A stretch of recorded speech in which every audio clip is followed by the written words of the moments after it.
chamado. O que é chamado?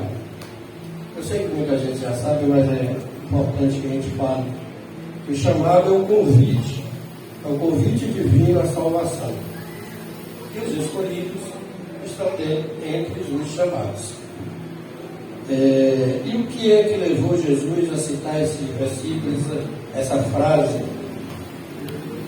No capítulo 21, versículo 23, desse mesmo livro de Mateus, Jesus se encontrava ensinando no templo, mas Jesus, no início, o povo, eles olhavam Jesus, mas não tinha tanta preocupação com ele. Mas com os feitos de Jesus, no decorrer do tempo, eles passaram a perseguir Jesus. E os principais, os sacerdotes, os anciões do povo começaram a seguir de perto Jesus, porque eles queriam já, a partir desse momento, já pegar Jesus em alguma falha. E então eles fizeram um questionamento de Jesus, que quem deu autoridade para Jesus a falar, a ensinar no templo, né? E que foi que deu essa autoridade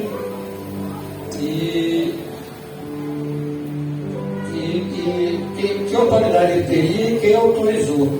Então, a partir daí, Jesus começou a contar algumas parábolas. Dentre elas, ele contou a parábola das bodas. Então, o que diz? Ele diz que o reino de Deus é como um rei que foi fazer a boda do filho e fez convite para algumas pessoas. Fez um chamado, fez um convite para algumas pessoas. Aqui a gente já pode dizer que esse convite seria para o povo de Israel.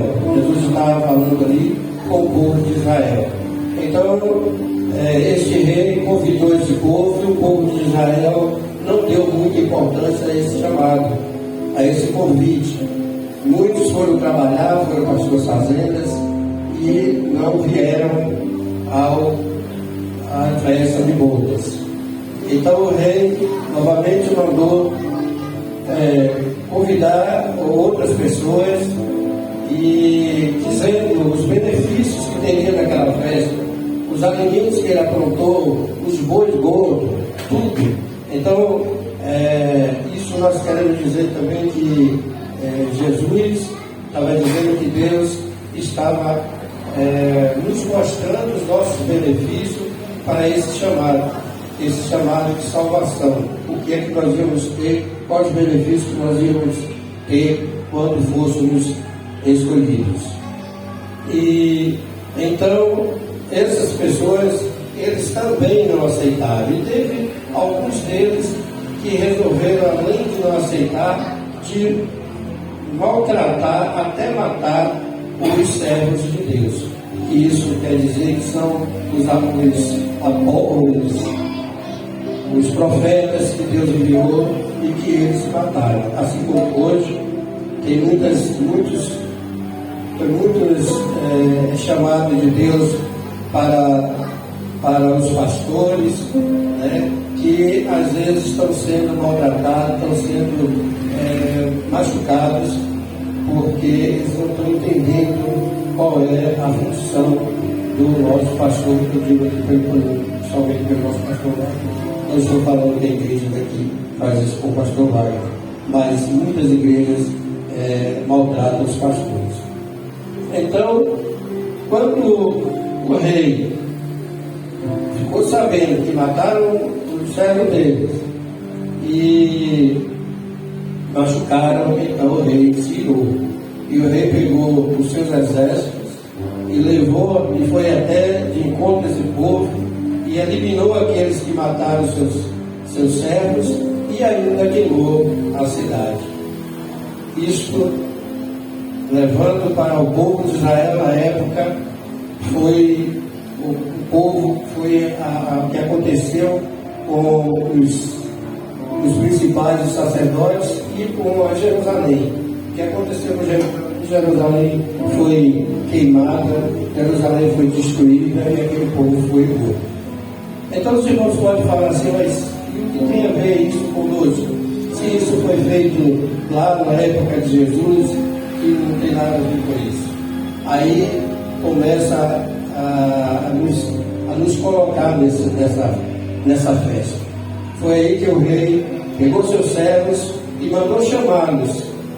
No caminho, onde encontrasse algum servo, alguma pessoa que o chamasse, o convidasse para a festa. E não importava quem fosse. Se era bom, se era mau, se era ruim, não interessava. O rei queria que convidasse todos. Não preciso dizer que nosso Deus, nosso Senhor Jesus Cristo, não deixa ninguém de fora, convida a todos. Então, aí entrou nós entramos nessa história. Porque aí nós principalmente, também estamos aqui, nós aceitamos o convite e nós somos para essa festa. Porém, quando o rei vai chegar na festa, olhar os convidados dele, ele percebe que tinha um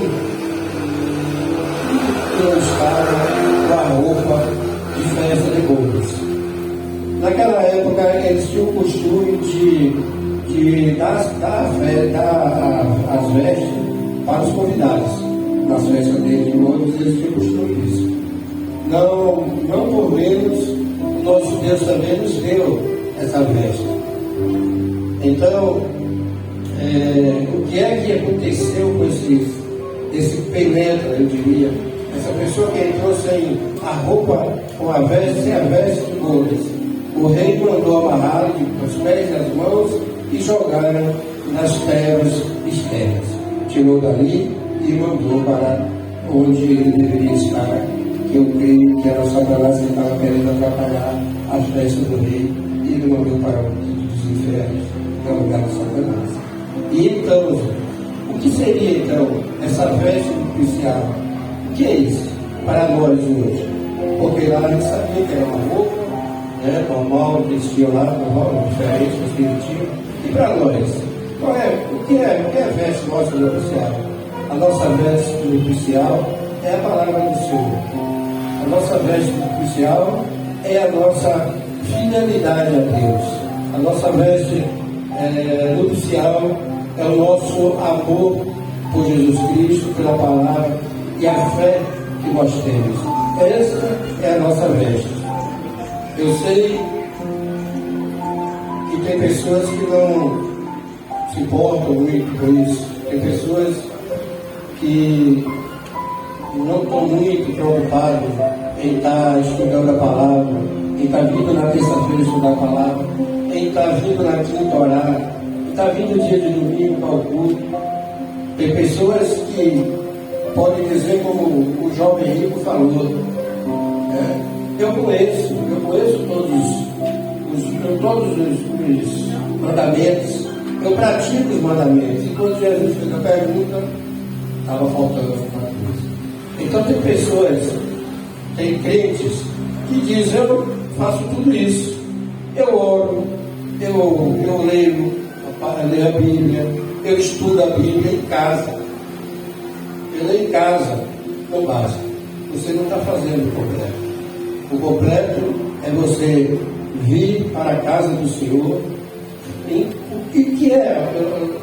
Na semana passada a irmã perguntou, o que você vem fazer na igreja? E aquilo eu fiquei gravado com aquela pergunta dela e a explicação dela maravilhosa que ela deu. E eu gostaria de acrescentar mais uma coisa. Nós viemos, além da comunhão, como a irmã falou, nós viemos para aqui para nós mantermos nossa comunhão com Deus e um com os outros. Então, não adianta, uma certa época eu falei aqui sobre vestes, não adianta eu, por exemplo, hoje eu me vestir, eu estou me achando o máximo, porque eu me vesti para vir falar da palavra de Deus e com maior orgulho, e estou feliz por estar aqui, e creio que todos vocês estão também com esse mesmo pensamento. Mas uma coisa que a gente tem que colocar em nossa mente é que o chamado, ele nunca foi pela performance de cada um, nunca foi pela roupa que você está vestido, nunca foi pelo louvor que você faz que é maravilhoso. Nunca foi pela performance da pregação que você faz, mas sim pela transformação. Quando Jesus ouve essa palavra, ele está dizendo: aqueles que vieram, que foram chamados de qualquer jeito, Deus queria quer transformar, quer mudar de vida. E é isso que essa palavra está nos dizendo. E é isso que eu aprendi com isso daí e peço aos irmãos também que reflitam sobre isso.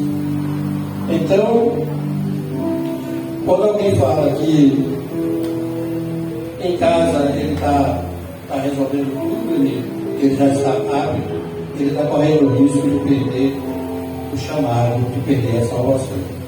Porque a igreja, ela não foi feita pelo homem. A igreja, Deus fez o tabernáculo para que ele convivesse junto do povo de Israel. Jesus Cristo, quando olhou para Pedro, ele falou assim: desta pedra eu edificarei a minha igreja. Quando Jesus falou isso aí, ele falou: meus servos vão ter que ir para o templo, comungar, fazer comunhão comigo e com os seus irmãos. Então a igreja é de Jesus. A igreja, alguém pode dizer assim: a igreja sou eu sou a igreja. Não deixa de ser. Mas sozinho você não consegue. Você não consegue edificar essa sua igreja. Você precisa da igreja até para descobrir onde está a sua fé, onde está a sua condição espiritual. Porque na igreja tem os problemas. Na igreja sentimos, às vezes, falta de uma comunicação de um irmão com o outro. Na igreja, às vezes a gente vê o irmão dar uma volta por trás para não falar com o outro.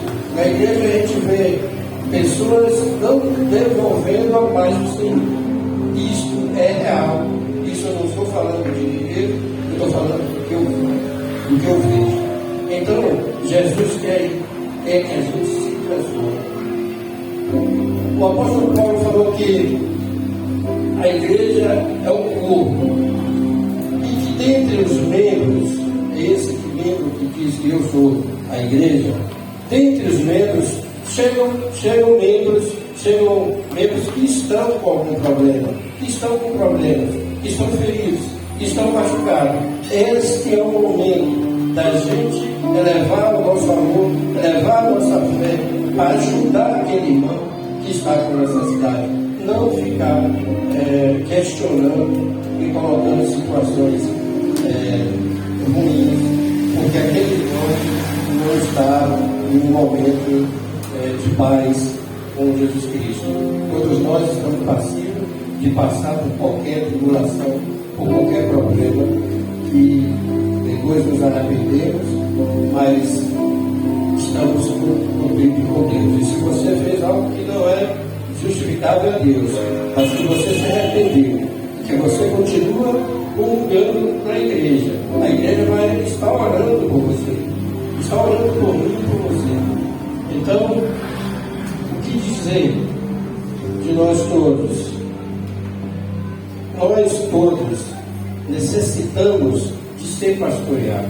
O pastor não foi colocado aqui de graça, não foi colocado aqui porque ele é o mais bonito, é o mais sábio, não, o pastor ele foi colocado aqui para cuidar das ovelhas. Ele foi colocado, como Jesus Cristo falou para ele: cuide das minhas ovelhas. O pastor está aqui para isso, para cuidar das ovelhas dele, que Deus deu para ele. Então, o pastor ele não está aqui para ser pisoteado, escaneado, verificado a cada minuto o que ele está fazendo, o que deixa de fazer, o que ele comprou, o que ele deixou de comprar. O que nós temos que melhorar é a nossa condição, como é que está a nossa igreja. Se ela está bem, não só o físico dela, mas o espiritual. E é isso que nós temos que estar preocupados um com o outro, né? E com o nosso pastor. E que ele seja favorecido por nós, para que ele seja sempre bem, que ele esteja sempre em paz, para que ele possa nos dar tranquilidade espiritualmente na nossa vida. E assim eu convido o grupo de louvor e agradeço essa rica oportunidade e peço a Deus